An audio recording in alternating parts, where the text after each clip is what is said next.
Hello, good day, dear students. Pinky Suhail here, your English teacher of class 4. Welcome to another class of English literature. Students, today I will teach you the second part of the lesson, The Pied Piper, from pages 161 till 165. Students, as you know, the story is written by Robert Browning. Robert Browning was an English poet. He was famous for his dramatic monologue. The story about the strange man and the rats who bother the people of Hamelin.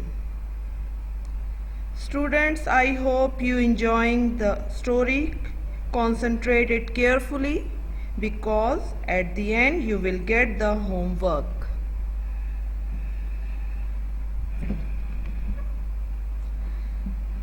Students, I have selected few vocabulary words from pages 161 till 165 and I will give you the meaning of it. The words are tumbling, bargain, glinted, rustling, bustling, pattering, chattering, merrily. I read it again. Tumbling, bargain, glinted, rustling, bustling, pattering, chattering, merrily. Now words meaning. Number 1, tumbling. Tumbling mean fall suddenly. Number 2, bargain. Bargain mean an agreement between two or more people. Number 3, glinted. Glinted mean reflect small flashes of light. Number 4, rustling. Rustling mean make a soft crackling sound. Number 5, bustling. Bustling mean full of activity. Number 6, pattering. Pattering mean make a repeated light tapping sound. Number 7, chattering. Chattering mean talk about unimportant matters. Number 8, merrily. Merrily mean in a cheerful way. Okay students, let's start the reading of pages 161 and 162. Take out page 161.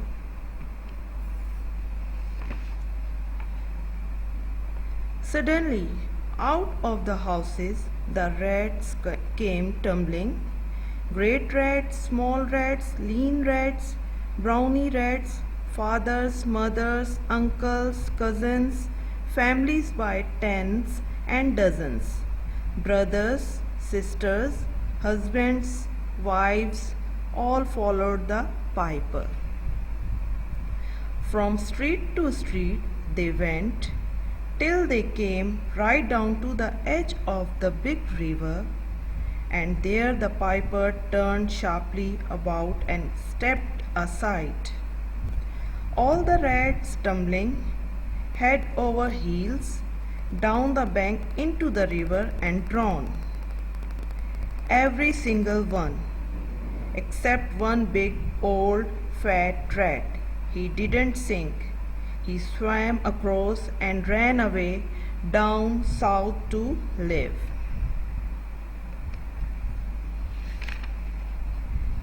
Then the piper came back to the town hall, and all the people were waving their hats and shouting joyfully.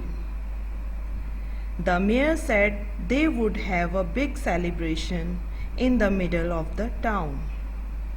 He asked the piper to join them. Yes, said the piper. That will be very nice.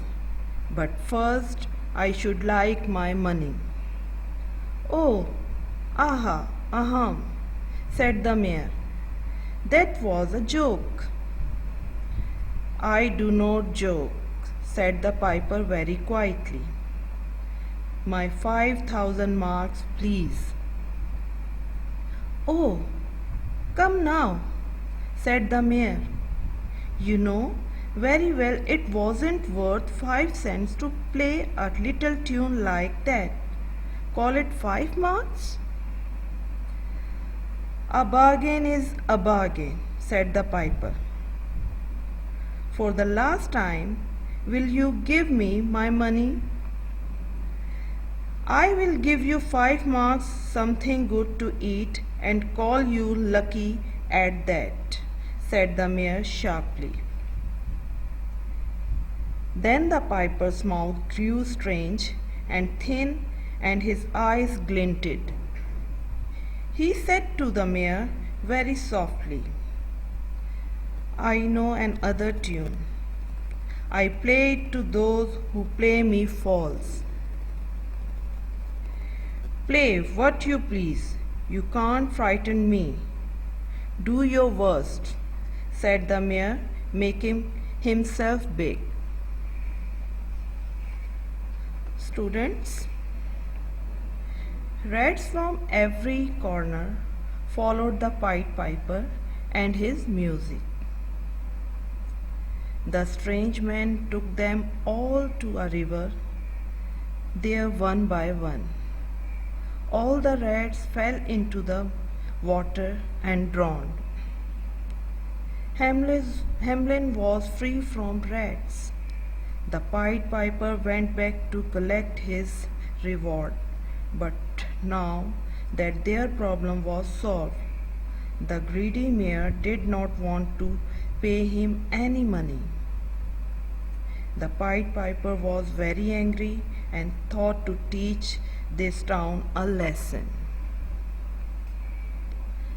Now students, let's start the reading of pages 163 till 165. Take out page number 163. Then the piper stood high up on the steps of the town hall and put the pipe to his lips and began to play a little tune.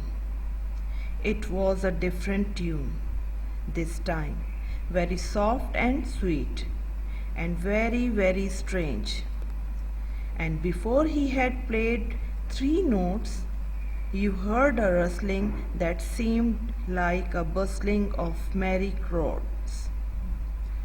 Suddenly small feet were pattering, little hands clapping, and little tongues chattering, and out came the children running. All the little boys and girls with rosy cheeks and flaxen curls, and sparkling eyes and teeth like pearls, tripping and skipping, ran merrily after the wonderful music with shouting and laughter. Stop, stop, cried the people.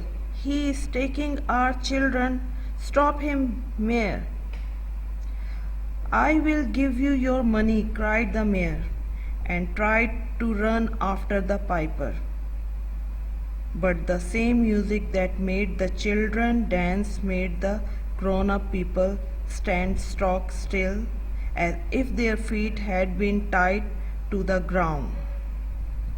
They stood and saw the piper move slowly down the street, with the children following him. On and on they danced, till they came to the river bank. Oh, he will drown them, cried the people. But the piper turned and went along by the bank, and all the children followed after. Up the hill they went straight toward the mountain, and just as they got to it, the mountain opened like two great doors. The piper went in, playing the tune, and the children danced after him. Then, just as they got through, the great doors slid together again and shut them all in.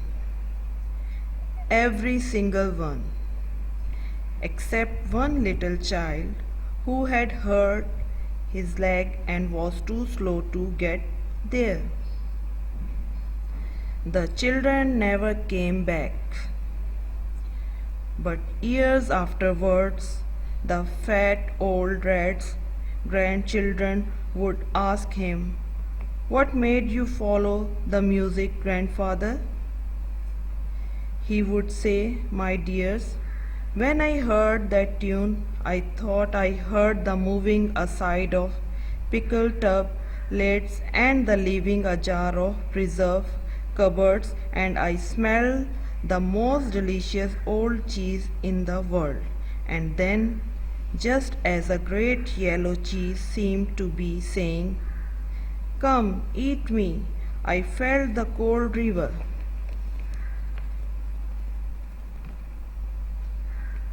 When similarly the people asked the child, "What made you follow the music?" he said, "It sounded like a voice telling me about a wonderful, safe country where no one was tired or hurt, and children played all day. And just as the beautiful country was one step away, the mountain closed on my playmates and I was left alone." That was all the people ever knew. The children never came back. And that is the end of the story.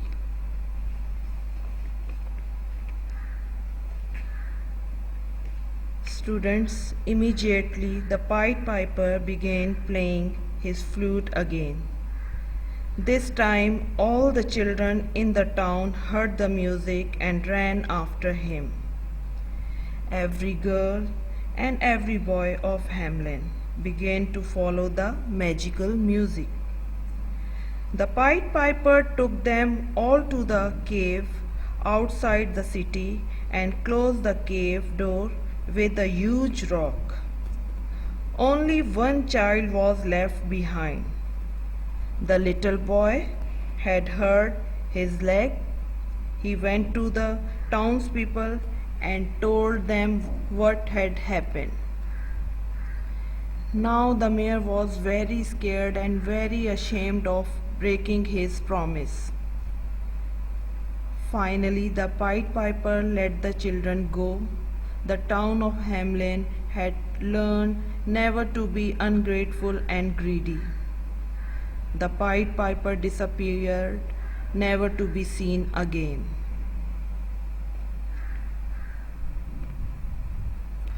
Student, you can see the moral of the lesson on your screen. The moral of the lesson is that if we have promised anybody about something, let us keep our promise and never to be ungrateful and greedy. Student, you can see your home task on your screen. There are 4 questions. Question number 1 is reference to context. Who said this and to whom? Number 1, I know another tune. I play it to those who play me false. Number 2, that was a joke. Question number 2 is what is the moral of the lesson? Question number 3, state true or false. Number 1, the people in Hamelin today sell chocolate rats and mice. Number 2, the mayor liked rats. Number 3, the mayor and the Pied Piper were friends. Number 4, the side of the mountain opened. Number 5. All the children in the town disappeared. Question number 4. Make sentences. The words are: number 1, story; number 2, grandfather; number 3, delicious; number 4, strange; and number 5, suddenly. Student, this is not for you. Do all the homework given to you from the first lesson till the present one in your copy. Marks will be given to you on the basis of your homework and activities. Okay student, bye bye. Stay home, stay safe. God bless you all.